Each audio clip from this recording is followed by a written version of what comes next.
What's up, guys? Miss Pess here, back with another Star Wars Galaxy of Heroes commentary video, and today we got some awesome news.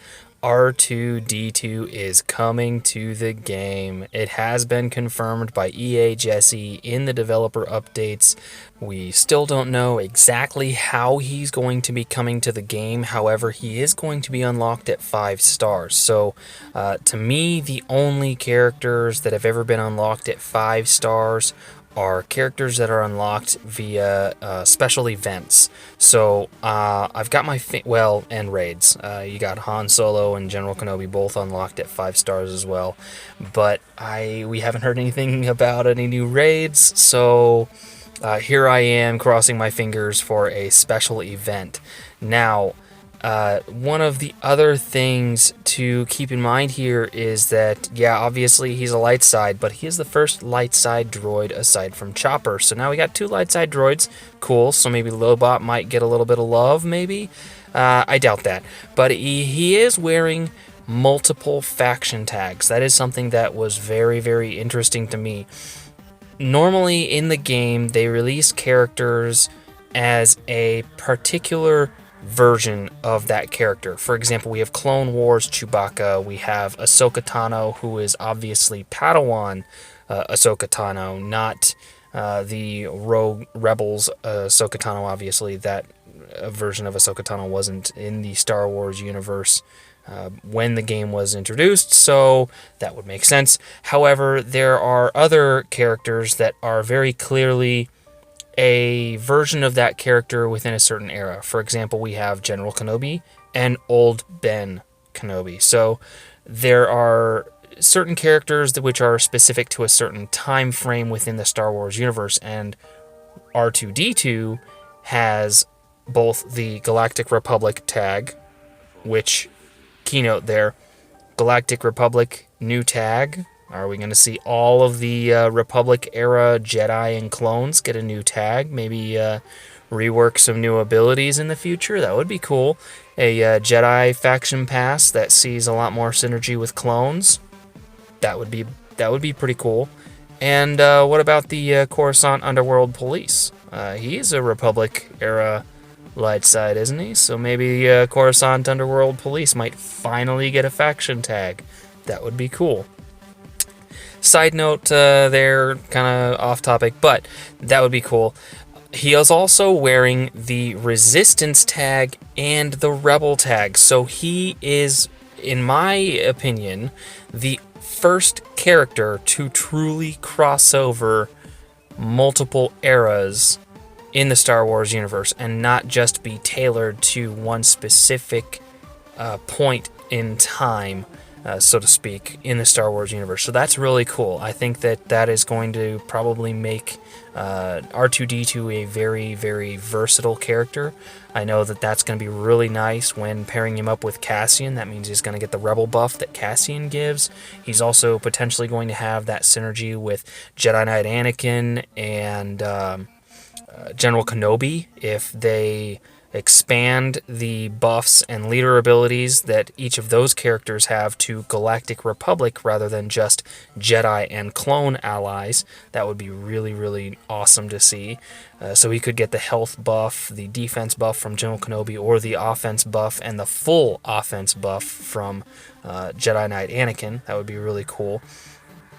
And then he's wearing the Resistance tag, so now we have 6 Resistance characters in the game, which is going to be huge news for all of you guys who are trying to find a 5th Resistance character to do your Resistance challenges. So that mod challenge, I believe it's the speed mods are Resistance. I may be wrong, but either way, that is really, really good news for a lot of us out there who may not have a full Resistance squad. Me. So that's cool to have another Resistance character. My one thing that I want out of R2-D2 that I'm actually kind of skeptical about, because if you read his description, he's a character that gives allies stealth. I'm not a fan of the current Sith meta. Obviously, I Zetaed my Darth Maul almost kind of impulsively, and I really wish I hadn't in hindsight, and I'm not even using him in arenas. As you can see from my arena gameplay that I've got going on in the background right here, I'm sticking with the Rex meta because I like the way it works. I like the team synergy, I like being able to use my Kenobi, I like being able to use my Boba Fett, my Kylo Ren, and running a Rex meta kind of circumvents the RNG of the Maul meta, so that's why I'm running the arena team I am. So I am kind of skeptical, I'll be honest, that R2-D2 is not going to do much to really help in that regard. Now, I may be completely off base, and maybe R2-D2 has a super killer ability. I mean, burning. It says he inflicts burning. I don't know. Maybe he's going to have some crazy ability that helps with the evasion, but I'm still really skeptical because stealth is bad enough without having another character that can stealth allies on demand. Now, this could work fantastically with Tebow in the Rancor, so maybe R2-D2 may find a place on the Rancor, on a Rancor squad or something like that. My biggest concerns right now are gear, because I think everybody can agree that gear sucks. Gearing characters sucks, especially when you have, a lot of gear in your inventory piling up to 2,000 pieces, and there's no end in sight. Meanwhile, several other pieces, you're scraping the bottom of the barrel to try and get enough pieces together to actually, complete a solid piece. I mean, stun cuffs are used in the hundreds. Carbonti sensor arrays are used by the hundreds. Right now, gear is a bigger pain in my butt than credits, because quite frankly, I don't have the gear to gear up all the characters that I would like to level up. So at this point, I'm stuck leaving characters at level 50, 60, 70, because it's not that expensive to take a character to 60 or 70. Meanwhile, it costs somewhere in the neighborhood of, I want to say it's, God, I can't even remember. I'm probably going to say the wrong number, so I'm not even going to say anything. It costs an immense amount of credits to level one character from 1 to 85. So the fact that gear is causing such a big problem, specifically for me, I mean, I'm lucky that I've been able to, one, coordinate with my shard mates and actually get good payouts at my or within my arenas. I'm able to place top 20 almost every day. I think I've only fallen out of the top 20 one day in the last couple months, which is really cool. And then recently I've placed as high as second, which realistically I probably should have placed first, but I just didn't realize that the guy in first place had his arena payout an hour before me. So I just wasn't paying attention, and I took second place rather than first, but I could have had a first place payout, which that's 500 crystals. 500 crystals goes a long way to buying gear that is required for a lot of these characters at high levels. So it's taken a really long time, but I finally have 3 characters completely gear maxed. And honestly, I'm kind of at a loss for who I want to gear next, because it's one of those things where it's a very daunting task to gear characters. It just is.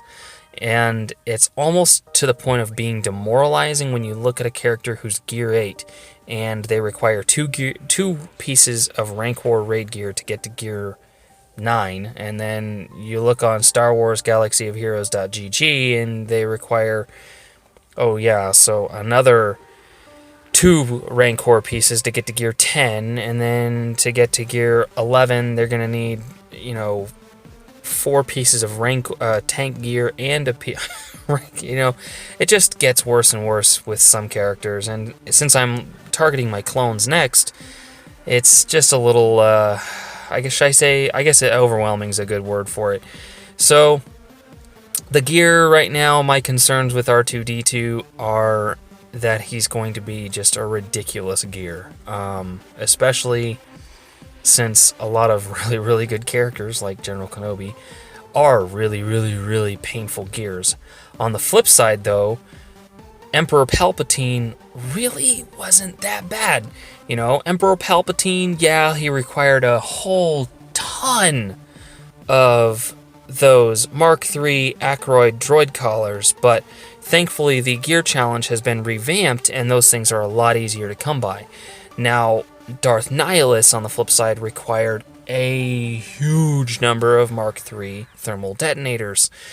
And, you know, we may find ourselves in that situation where you've got these Mark III droid collars coming out your ears trying to gear up R2-D2. But being support, I don't really know what to expect. You know, some support characters require a lot of Carbonti sensor arrays, and some support characters end up needing a whole bunch of Mark V furnaces. So my one hope for R2-D2, I mean, this is probably a shot in the dark and just blissful thinking, but I want an easy gear, and I want him to end the Maul meta. I'm just tired of this evasion crap.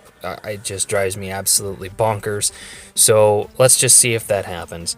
Honestly, I really miss doing these kind of videos where I just kind of talk about something going on in the game, talk about where I'm at, what I'm doing in the game. I don't know, I like talking to you guys, I like theorizing and theory crafting and coming up with new ideas and helping other people with their squads.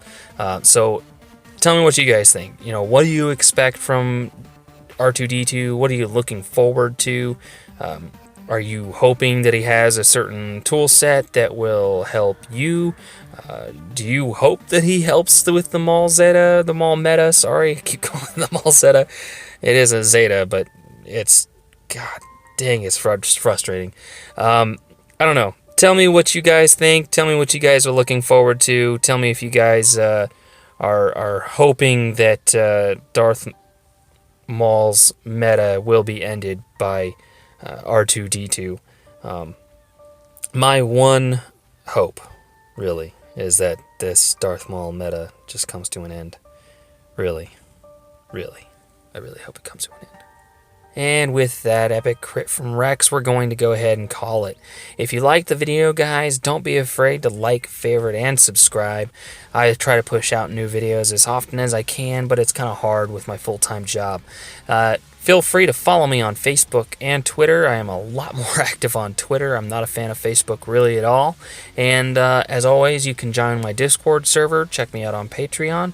And I'll catch you all later.